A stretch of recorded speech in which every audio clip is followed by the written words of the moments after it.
Hello students, set number 5 हमने कर लिया था। हम सेट नंबर 6 स्टार्ट करने जा रहे हैं बेटा।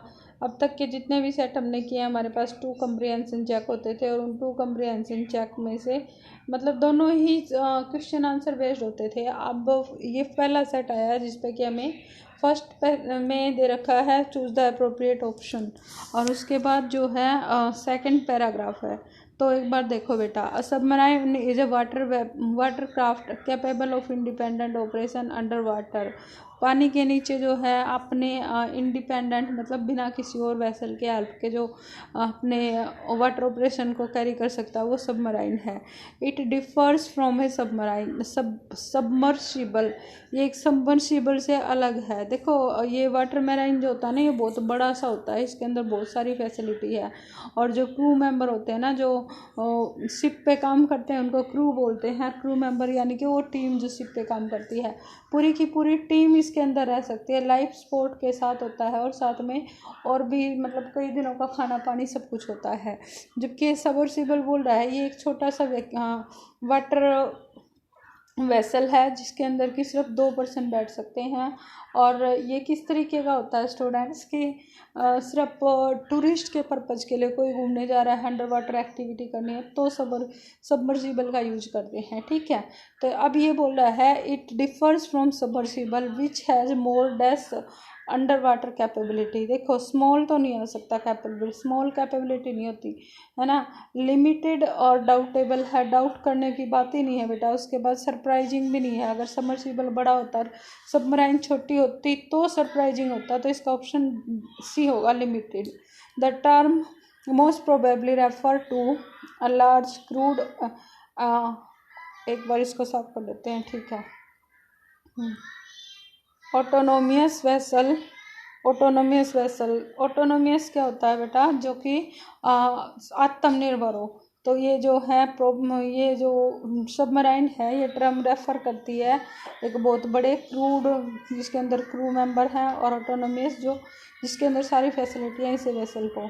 It is sometimes use historically and colloquially. Colloquially का मतलब क्या होता है? आम बोलचाल की भाषा में। ठीक है, आम बोलचाल की भाषा में या हिस्ट्री से इसका रिकॉर्ड उठा के देखें तो कोलिक्युली टू रिमोटली ऑपरेटेड व्हीकल्स। तो रेफर टू, ठीक है, रेफर टू मतलब उनको बताने के बारे में बताने के लिए। रिमोटली होता है सुनसान अकेले जो ऑपरेट होते हैं उन व्हीकल्स एंड रोबोट्स को बताने के लिए इसका यूज किया जाता है। Instead of medium size and smaller vessels. Smaller vessels के लिए या मीडियम साइज के जो छोटे वेसल्स होते हैं यानी कि छोटे जो वाटर व्हीकल होते हैं उनके लिए इनका यूज़ नहीं होता। Such as midget submarine and the wet sub. तो ये 2 टाइप बताई हैं इसने, मिड जेट और सबमराइन और वेट सबमराइन का। ठीक है, 4 reasons of naval tradition submarines are dash referred to as. अब ये बोल रहा है कि कुछ रीजन्स है, ट्रेडिशनल रीजन्स है, सबमराइन्स को किस में यूज किया जाता है? Or refer to as boats rather than ship and regardless to their size. ठीक है बेटा, तो ये क्या है? देखो बेटा, ये बोल रहा है कि 4 reasons of naval tradition. Navy के जो ट्रेडिशन है ना, submarines are referred to as boats rather than as ship regardless of their size। उनके साइज के बड़े होने के बावजूद भी उनको बोट्स बोलते हैं और शिप के बजाय। शिप बड़ी होती है, बोट छोटी होती है, लेकिन अपोजिट जो बड़ी साइज की चीज़ है उसको शिप बोल रहे हैं। अब इसके ऑप्शंस देखो, नेवर तो नहीं आएगा है ना, नेवर क्यों नहीं आएगा? कभी नहीं बोला जाता का कोई मतलब नहीं है। ये कह रहा है कि बोट बोले जाते हैं। एग्जॉस्टिवली होता है थका देने वाला, नहीं मतलब बनता है। यूजुअली का मतलब होता है आमतौर पे इसको बोल देते हैं। लेकिन ये सेंटेंस क्या डिमांड कर रहा है? सेंटेंस बोल रहा है कि इनको इनके साइज के बड़ा साइज है लेकिन फिर भी इनको बोट बोलते हैं, तो ये रोंगली आएगा। ठीक है, For reasons of naval tradition, submarines are wrongly referred to as boats rather than as ship. Okay. उसके बाद बोलता है although experimental submarine had been built before, submarine designs dash during the 19th century. Although जो होता है ना, Aldous जो होता है हालांकि, हालांकि ये था फिर भी, इस तरह की जो है इसके साथ बनती है कंडीशन। जैसे हालांकि उसने बहुत पढ़ाई की, फेल हो गया फिर भी, है ना। तो यहाँ पर ऑल दो के साथ जो स्टेटमेंट बननी चाहिए वो बननी चाहिए कौन सी हमारी, कि एक although experimental submarines had been built before, पहले ही और जो थी ये एक्सपेरिमेंटल सबमराइन थी वो बना दी गई थी, लेकिन submarine designs dash during the 19th century did not happen, तो बिल्कुल नहीं आएगा कि नहीं बनी। वॉज देयर भी नहीं आ सकता कि हालांकि सबमराइन एक्सपेरिमेंटल शराब बना ली गई थी और फिर भी उसके बाद ही फिर भी ये डिजाइन वहीं पर था, ये भी नहीं था। टुक डाउन का मतलब होता है बेटा किसी को उसकी पोजीशन से नीचे उतार देना। फ्रेजल वर्ड उतारोगे ना, लिखोगे ना जैसे, तो क्या होगा, टुक डाउन का मतलब होता है कि आप किसी पर्सन की, जैसे पहले कोई अच्छी पोस्ट पे था तो उसकी पोस्ट को कम कर दिया, दैट इज टुक डाउन। और टुक ऑफ का मतलब होता है एकदम से सक्सेसफुल हो जाना, बिल्कुल जो जैसे कि हम बोले कि एक अचानक से कोई चीज़ सक्सेसफुल हो गई, किसी प्रोडक्ट का सक्सेसफुल हो जाना। तो बोल ये रहा है कि सबमराइन जो थी 19th सेंचुरी में एकदम से बहुत सक्सेसफुल हो गई, तो टुक ऑफ आएगा यहाँ पर, ठीक है।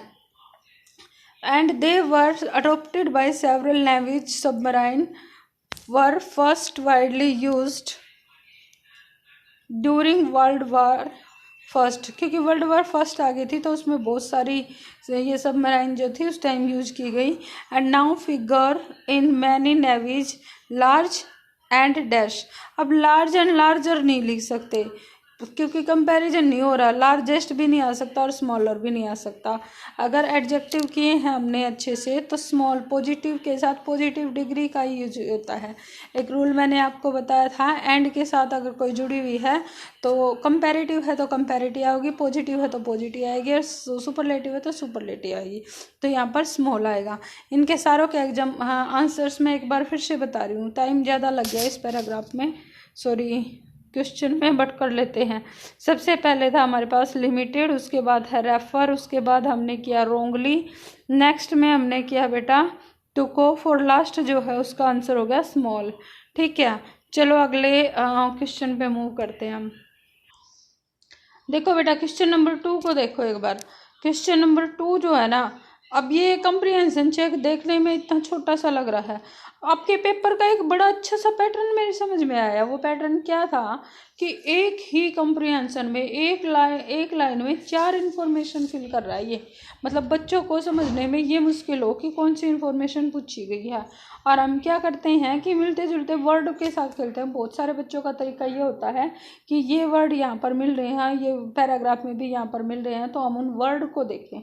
लेकिन अंडरस्टैंडिंग के बिना अगर पैराग्राफ किया तो कभी 5 में से 5 क्वेश्चन ठीक होंगे नहीं। जिस तरीके से मैंने ये कंप्रीहेंशन चेक आपके देख रही हूँ, कुछ का लेवल तो बहुत ईजी होता है, जैसे स्टोरी बेस दे देते हैं ना, स्टोरी वाले में तो बहुत ही ईजी जाता है। लेकिन जो क्वेश्चन आपके बनते हैं इस तरह के, या जो कल किया था जैसे वो जो इंजीनियरिंग का कुछ दे रखा था, उसके स्पेशलिस्ट ये हैं और वो बाकी ये हैं, तो अंडरस्टैंडिंग इंग्लिश की बहुत ज़रूरी है। अंडरस्टैंडिंग कब आएगी, जब ज़्यादा से ज़्यादा कंप्रीहेंशन को करोगे और ज़्यादा से ज़्यादा इंग्लिश की कंप्रीहेंशन पढ़ोगे।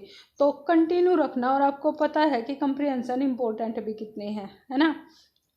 तो चलो बेटा आगे। इन 1012, the British explorer Captain Robert Falcon Scott and his men were caught in fierce blizzard and perished while returning to their base camp after reaching the South Pole।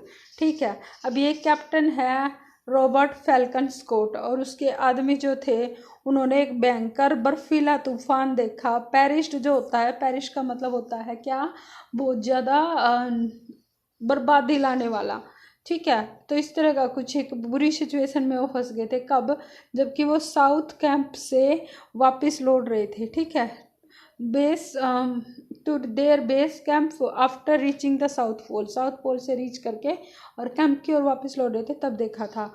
There tent बuried under snow and was discovered the following year by sir MS Shackleton अब ये बोलता है कि उनका जो tent था वो स्नो के नीचे दब गया, बर्फ़ के नीचे दब गए सारे के सारे। बरीड का मतलब होता है दबना। उसके बाद बोलते हैं और उसको डिस्कवर किया, उसको खोजा किसने? सर MS शेकल्टन ने, जो कि स्कॉट का ही था। नहीं sorry, by the following year, अगले साल, एक साल बाद MS कोल्टन ने उसको खोजा कि यहाँ पर थे, और वो पर्सन जो थे बर्फ में ऐसे ही, और उनकी डेड बॉडीज मिली उसको। Scott was found holding in his dead hand an unfinished letter address to the author friend James Barrie. तो ये स्कॉट जो था ना, उसके हाथ में एक लेटर था, और लेटर जो था उसके वो लिखा था उसने अपने फ्रेंड्स जेम्स बैरी के लिए। After describe the blizzard and impending Doom. Impending का मतलब होता है जो घटित होने वाला है, आने वाला है ना। डूम मतलब प्रलय। तो उसने बताया कि जो ये बर्फीला तूफान था इसके बारे में, और जो आने जो प्रलय आने वाली थी इसके बारे में, मौसम कैसे चेंज हो रहा था, इस सारी चीज़ों के बारे में स्कॉट ने अपने दोस्त को उस लेटर में लिख दिया। Scott wrote that he and his colleagues were spending the time singing song and making pleasant conversation.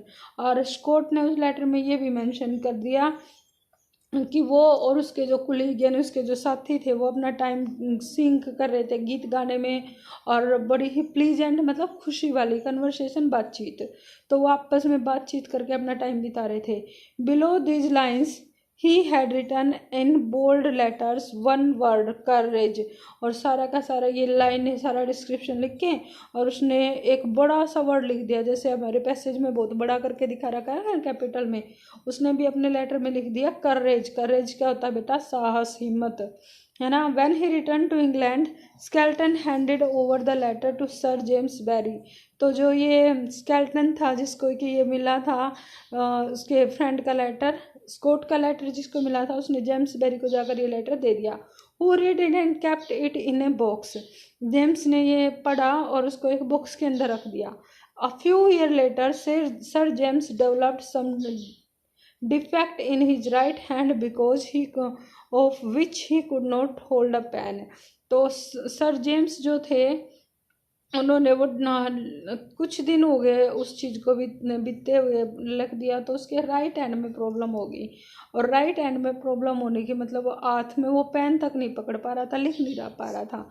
The author despaired of everything of every being able to write wrote again.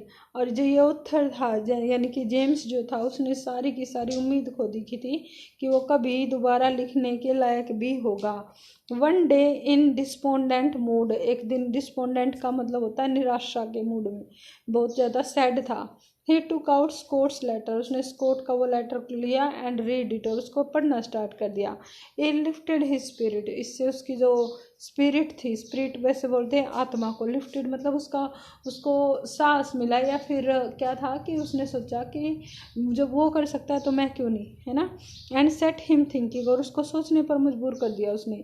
If Scott and his man could remain cheerful in the face of the certain death. उसने क्या सोचा कि Scott और उसके आदमी जो है cheerful रह सकते हैं। चीयरफुल का मतलब क्या होता है? खुश। जब उनको पता है कि तूफान आ गया है, यहाँ से निकलना मुश्किल है, और फिर इसी सिचुएशन में भी वो खुश थे। कुड ही टू, क्या वो नहीं रह सकता उस तो इस सिचुएशन में? Not learn to face adversity bravely, तो क्या वो भी, एडवर्सिटी का मतलब होता है मुसीबत, ठीक है, और ब्रेवली का मतलब है बहादुरी से, तो क्या वो भी अपनी इस मुसीबत का बहादुरी से मतलब सामना नहीं कर सकता? जो प्रॉब्लम उसके साथ आई है, वो तो पूरे के पूरे उनको पता था जान ही नहीं बचेगी, इसका तो फिर भी एक हाथ ही गया था, या प्रॉब्लम सिर्फ लिखने की थी। तो उसको उस लेटर से जो है इंस्पिरेशन मिली, प्रेरणा मिली, और उसने सोचा कि जब वो कर सकते हैं तो मैं क्यों नहीं। He picked up his pen, उसने अपना पेन उठाया and began practicing writing with his left hand, और अपने लेफ्ट हैंड से, पहले वो राइट हैंड से नहीं लिखता था, नहीं लिख पा रहा था, तो उसने राइट हैंड से प्रैक्टिस करनी स्टार्ट कर दी। In a few weeks he could write perfectly well with it, और कुछ ही वीक लगे और फिर वो जो था अपने लेफ्ट हैंड से बहुत परफेक्टली लिखने लगा, बहुत अच्छे से लिखने लगा, ठीक है, ये पैसेज था आपका। अब पैसेज के क्वेश्चन आंसर देखो। Robert Falcon Scott and his man were killed when, कब मारे गए थे ये? They were going to the south pole, they reach the south pole, they were returning from the south pole. देखिए ये clearly लिखा है after reaching the south pole, the while returning to their camp, जब south pole पे पहुंच गए और अपने कैंप की ओर वापस आ रहे थे, यानी कि they were returning from the south pole. ठीक है बेटा, अगले पेज पे चलते हैं। Just before his death Scott, तो अपनी डेथ से बिफोर स्कॉट क्या कर रहा था? Was writing a letter, was putting the letter in the box, was singing song, was writing the word courage. Courage word लिखा तो था लेकिन डेथ से बिल्कुल जस्ट बिफोर हिज डेथ तो अपने फ्रेंड को एक लेटर लिख रहा था वो, है ना। He was writing a letter to his friend. एक बार देखो दोबारा से पैसे, ये देखो बेटा यहाँ पर मेंशन किया गया है बिलो दीज लाइंस, वो लाइन लिखने के बाद had written in bold letters the courage. देखो एक तरफ तो ये है कि सबसे पहले तो हमारे पास बॉक्स में मेल करने वाला वो तो गलत हो गया, अगर वो सिंग कर रहा होता तो पहले अपने लेटर को तो कंप्लीट करता। ये बोल रहा है, यहाँ से आया है इसका वर्ड कि उसने बताया कि यहाँ पर था same just world some defect who read it and kept it. अच्छा देखो, Scott wrote that he and his colleagues were spending the time singing songs and making pleasant conversation. बात भी कर रहे थे और वो कर रहे थे, लेकिन उसने सिर्फ सिंगिंग सॉन्ग का रखा है। अगर इस तरीके से देखे तो उसका लास्ट वर्ड करेज था, जस्ट बिफोर द डेथ तो फिर उसने वर्ड करेज ही, तो इसका ऑप्शन जो है ना हम सी लगाएंगे, वॉज राइटिंग द वर्ड करेज, क्योंकि करेज वर्ड लिखते ही उसकी डेथ हो गई है, उसके बाद उसने लेटर में कुछ मेंशन नहीं किया, तो ये उसका लास्ट वर्ड था। और जस्ट बिफोर बोला गया है कि बिल्कुल मौत से, डेथ होने से बिल्कुल पहले क्या किया उसने। James was sad and without hope because he feared that he could not hold a pen, he could not meet his friend. बिल्कुल गलत हो गया बेटा। He would not be able to write again, he would not be able to write his right hand. एक तो कहता है ये पेन होल्ड नहीं कर पाएगा, दूसरा कहता है he could not be able to write again. ये राइट अगेन का तो ऑप्शन नहीं आएगा। अच्छा, he would not be able to write his right hand. इस क्वेश्चन के लिए दोबारा पैसेज पर लेकर चलते हूँ आपको। तो देखो बेटा, ये है सबसे पहले बोलता है कि यहाँ पर लिखा हुआ है who read it and kept in, ये लाइन नहीं थी, यहाँ पर है। अच्छा, sir James developed some defect in his right hand because of which he could not hold a pen, कि वो पेन होल्ड नहीं कर पाता था। और इसके बाद ये दूसरी लाइन में बोल रहा the author disappeared of every being able to write again, और वो इतना निराश हो गया कि वो अपना लिख ही नहीं पाएगा, तो राइट हैंड से कुछ नहीं कर पाएगा, ये चीज़ तो नहीं बोली गई है ना। चलो एक क्वेश्चन है अब आपका,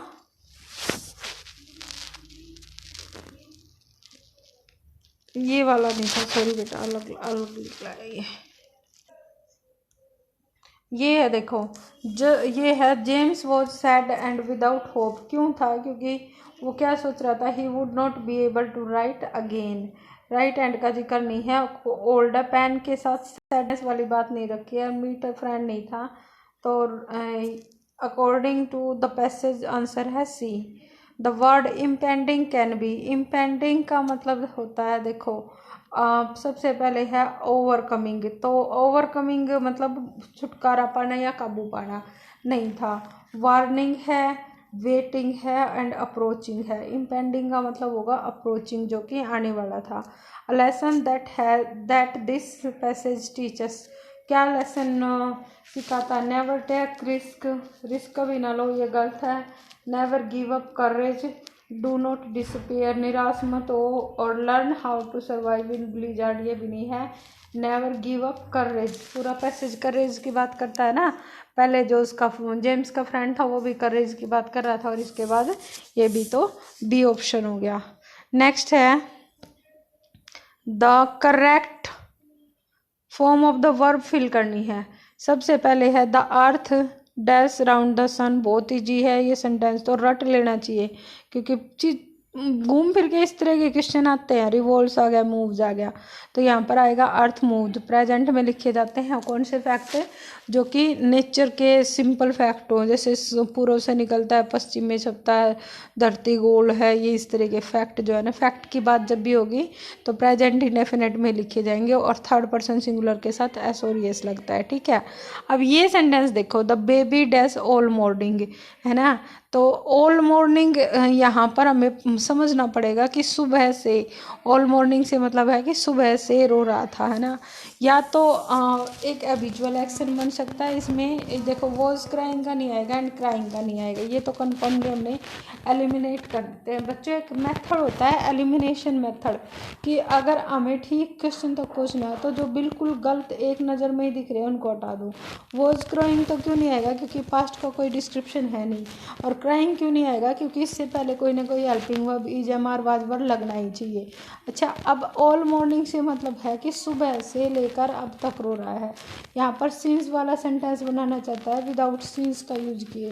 ये अगर इस सेंटेंस को सीधे सीधे ये लिखता है ना एग्जामिनर, तो इसको लिखना पड़ता है the baby dash since morning, all morning की बजाय, तो ये हैज़ बीन क्राइंग हो जाता है ना।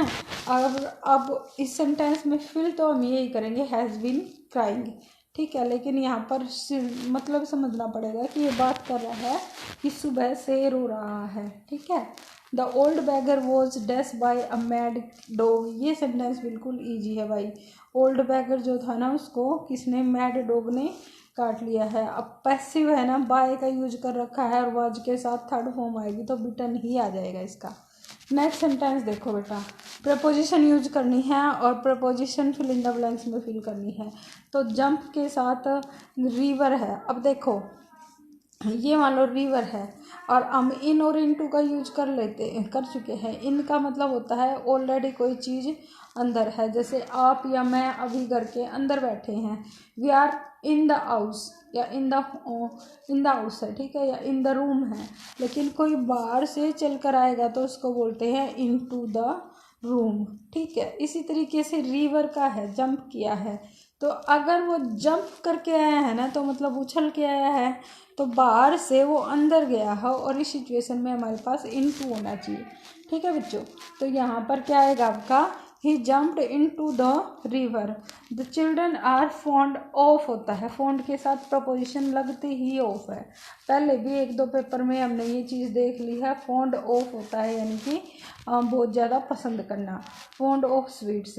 आई प्रेफर के साथ जो प्रपोजिशन लगती है वो टू ही लगती है। अब ये चीज़ें बिल्कुल पता होना चाहिए। प्रेफर जो होता है, स्पेलिंग मैंने फिर ऊटपटांग लिख दी, प्रेफर था ये, प्रेफर PRE और FER, प्रेफर, ठीक है।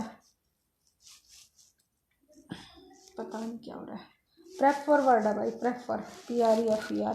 तो प्रेफर जो होता है ना, प्रेफर के साथ प्रपोजिशन लगती है to, inferior to, senior to, junior to, prefer to, ये सारी है ना। तो सॉरी ये रोंग है आपका, ये भी रोंग है आपका और बाय भी रोंग है, prefer to.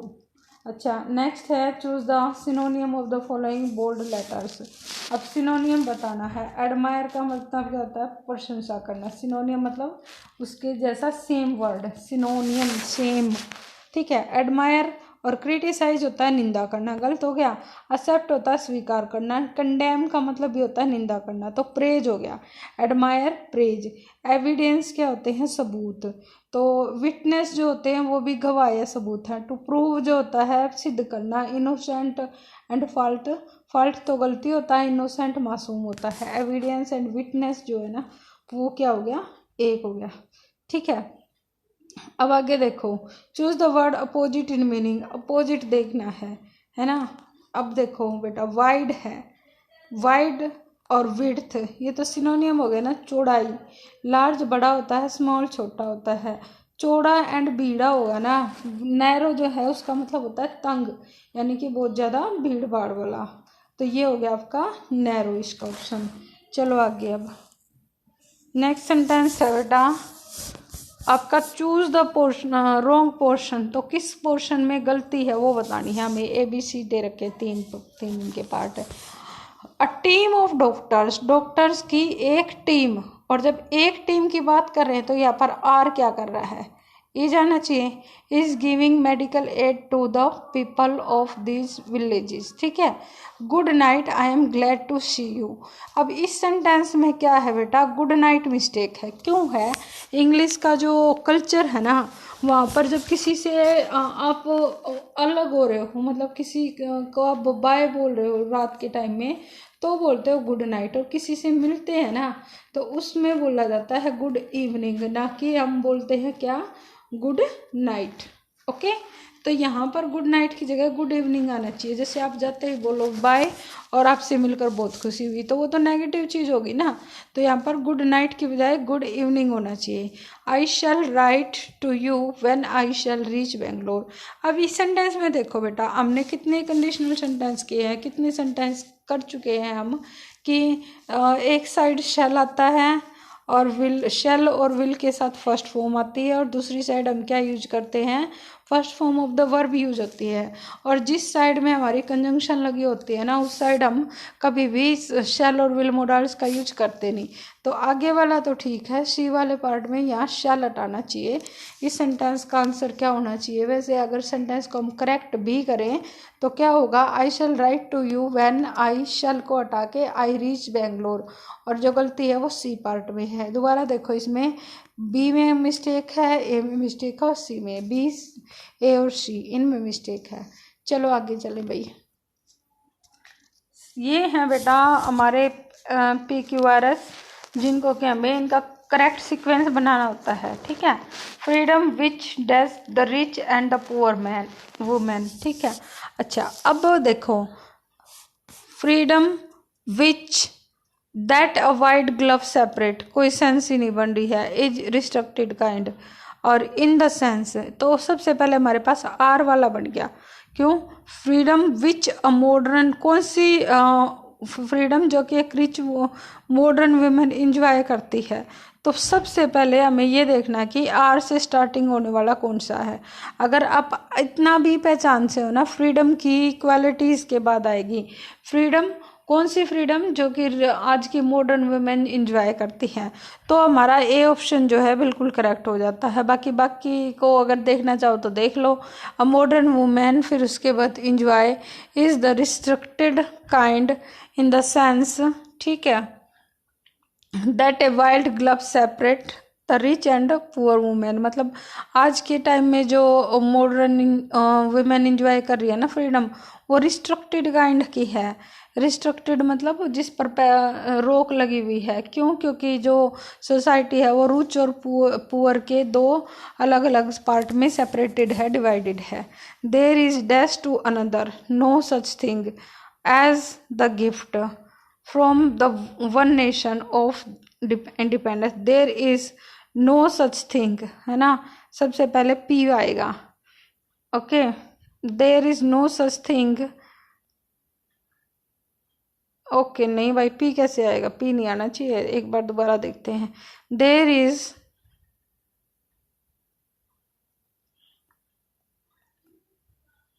Of independent from one nation, there is no such thing as the gift, हाँ पी आएगा सबसे पहले, पी, फिर उसके बाद आर, उसके बाद S, from one nation to another. There is no such thing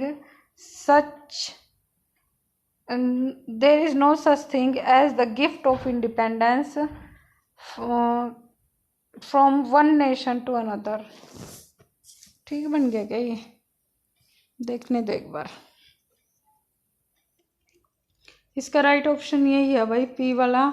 there is no such thing, कोई ऐसी चीज़ नहीं है, as the gift of independence, कि आज़ादी के गिफ्ट से बढ़कर कोई गिफ्ट नहीं है। From one nation to another, कि एक नेशन से दूसरे नेशन पर जो जा सके, ठीक है।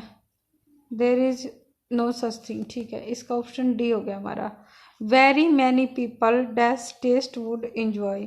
अच्छा, वेरी मैनी पीपल, बहुत सारे लोग हैं जो कि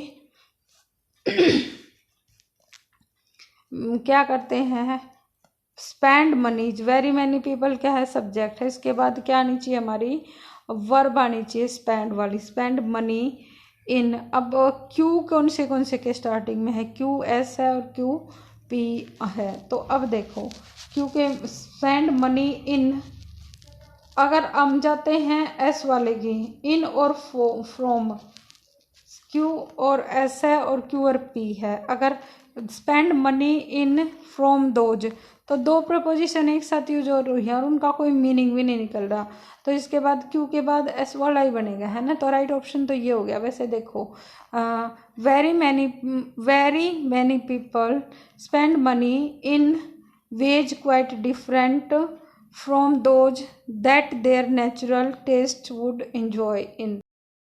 लोग हैं जो कि नेचुरल टेस्ट होता है उससे अलग ही तरीकों में मनी को ख़त्म कर देते हैं, है ना।